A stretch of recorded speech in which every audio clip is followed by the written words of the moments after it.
and they can pursue entrepreneurship instead. Now, theoretically, this may be true, but the question must be asked about their own entrepreneurial success. And that, has their success been influenced positively by the networks and the connections that they made during college?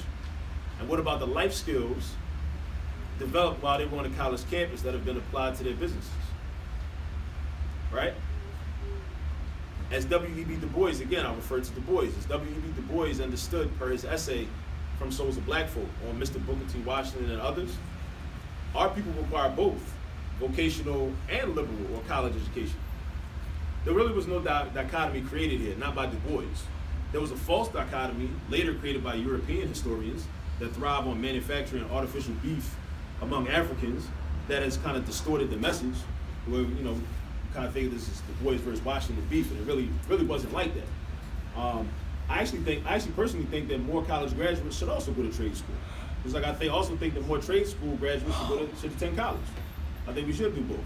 Like, I don't know how to build a house. I wish I did. I don't know how to wire somebody's house. I don't know how to do plumbing, you know, but I think those things are valuable.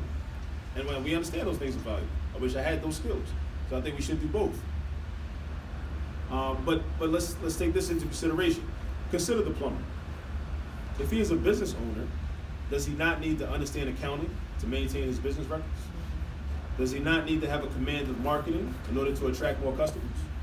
Does he not need to understand chemistry or physics to understand his crafts better? Does he not need to understand psychology or sociology to understand a current potential customer base better? These are the questions that must be considered within this conversation. Does he not need to comprehend complex and convoluted contracts and other business paperwork that can be gained from studying complex literature in English, the humanities, or other courses?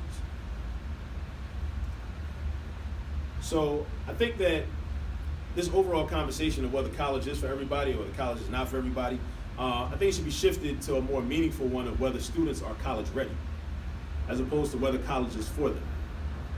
Many students have not been trained to do basic things such as arrive at school early, prepared with supplies. Before shifting, a brief.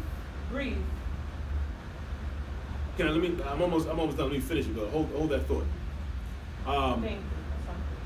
So many students have not been trained to arrive at school early. Do these simple things: arrive at school early, prepared with supplies, and with academic perseverance. This will mean they're not college ready.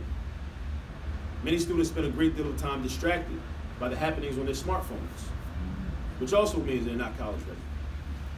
The energy should be placed on making students college ready instead of embracing the cop-out of college is not for everybody. This reinforces a toxic, fixed mindset. And even if everyone does not need to go, attendance should be a viable option for far more of our people.